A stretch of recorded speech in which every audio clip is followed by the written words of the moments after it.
Bom dia, tudo bem? Eu sou o pastor Gilberto e nós estamos nos nossos devocionais diários.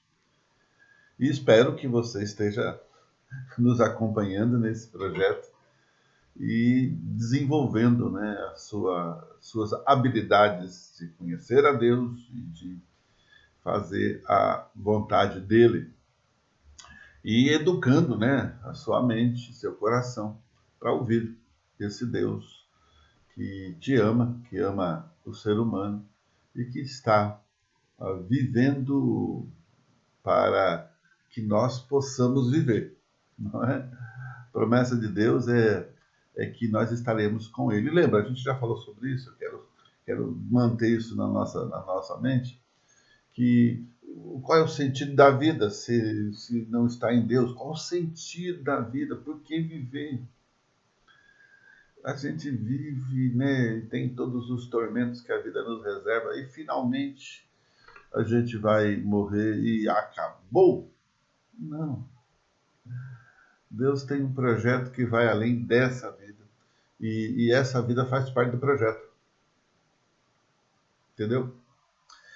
Essa semana nós vamos estar caminhando no deserto com os hebreus, né, saindo do Egito e nós vamos experimentar esse deserto e vamos fazer aplicações para os nossos desertos atuais, né? Não estamos lá no meio daquele sol escaldante e da areia sem fim, mas a gente está aqui no meio dessa profunda opressão escaldante, né, do pecado e nós precisamos manter firme, né, a nossa proposta de servir a Deus que tudo pode. Então, o nosso assunto vai começar aqui com Deus preparando o líder, né? Deus prepara o líder, porque em todo o projeto de Deus, Deus prepara o líder. E a grande pergunta para mim e para você começa aí. Você está pronto, meu querido e minha querida, para liderar? Eu não estou dizendo aquele líder que manda, né? Que isso é uma coisa realmente complicada e difícil. O líder que manda. Quem manda aqui? Sou eu que mando. Não é esse líder. É aquele que faz antes, é aquele que vai à frente, né? É esse líder. E ele te chamou também para essa liderança da sua família, para você liderar as pessoas ao seu redor, para ser alguém que vai ser coerente e consistente na palavra, aquela pessoa que não espalha boato, que não cria intriga, não é? Deus te chamou para isso. Então, seja aquilo que Deus te chamou. E o nosso texto está aqui em Êxodo capítulo 3, nos versos de 1 a 10. Vamos ler? Apacentava Moisés o rebanho de Jetro, seu sogro, sacerdote de Midian, e levando o rebanho para o lado ocidental do deserto, chegou ao monte de Deus, a Horebe. Então, o nosso projeto aqui começa com um chamado de Deus depois que Moisés já está no processo do treinamento. E o verso que nós vamos extrair para dar o nosso caminho no nosso texto aqui é o verso 7, que diz o seguinte: Disse ainda o Senhor: Certamente vi a aflição do meu povo que está no Egito e ouvi o seu clamor por causa dos seus exatores.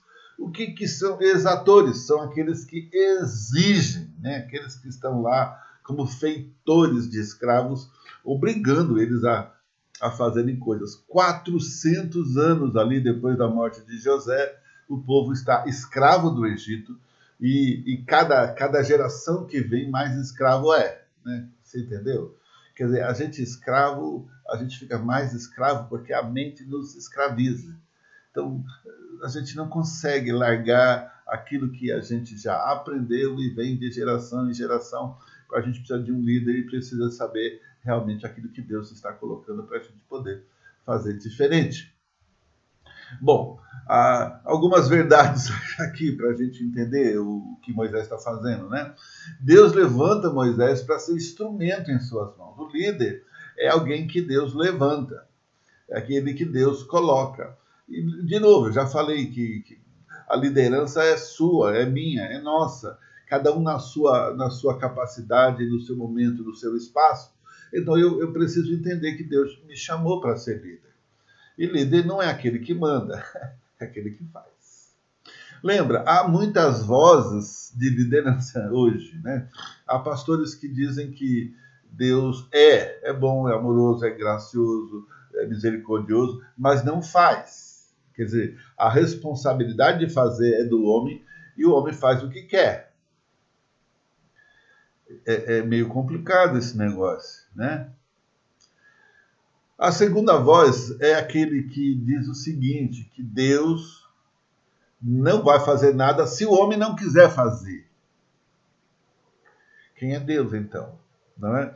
Muitas vozes, e a gente pode se contaminar com vozes e vozes.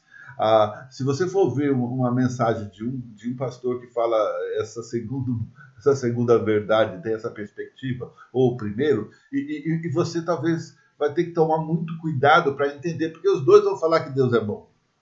E você está desarmado para entender para onde ele quer te levar, às vezes, e precisamos tomar esses cuidados para não entrarmos nessa busca incessante sem saber de fato o que é que querem fazer e onde querem nos levar. Mas a Bíblia e esse texto a gente vai ver, você já deve ter percebido, Deus chama Moisés. Moisés regateou com Deus. Verdade, ele regateou com Deus, né? Ele falou assim, a primeira pergunta ele falou, Deus, mas Senhor, eu vou ter que falar com o faraó. Eu lembro quando minha mãe mandava eu comprar carne do açougue. Eu era pequeno, né? 7, 8, 9 anos de idade. E eu detestava comprar carne porque eu não sabia comprar carne. E sabia que a minha mãe era muito exigente com esse negócio de carne. Quando ela me chamava para comprar carne, eu ficava, né, me fazendo de louco, né, de surdo, e ela chamava, Gilberto, venha cá! E eu falei, rapaz, é comigo o negócio. Você vai comprar carne? E ela me dava, dizia o que ela queria, e estava eu indo lá comprar carne, morrendo de medo. E eu ia lá e pedia carne para o açougueiro X, e ele fazia, cortava, sei lá o que ele queria cortar, trazia. Quando a minha mãe abria o pacote de carne, ele olhava e falava assim, essa carne está errada, essa carne tem esse problema, a carne que eu pedi é outra, a outra tem que ser assim, assim, assado. Traca e eu voltar para trás com a carne, morrendo de vergonha, rapaz. Mas eu ia,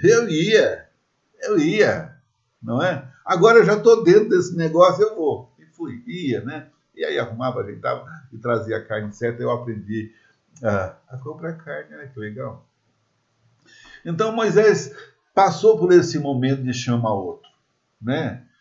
E Deus foi ajudando ele a entender que ele era capaz, o que ele precisava era segurança. E Deus falou, não, você está comigo, eu estou com você, parceiro, nós vamos andar nessa juntos. Então, Moisés ele tem 3 etapas na sua vida, 3 etapas.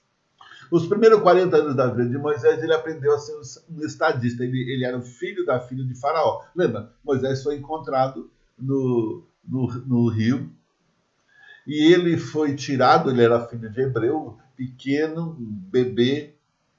Deus já tinha um projeto na vida de Moisés e ele começa já a ser usado por Deus para que a filha do faraó o encontrasse e o levasse para casa. Então, os primeiros 40 dias ele viveu a vida de príncipe, de rei. E ele entra numa situação, ele mata o egípcio, a gente não vai ler o texto todo, mas você pode ler a história depois. E aí ele foge com medo de ser morto.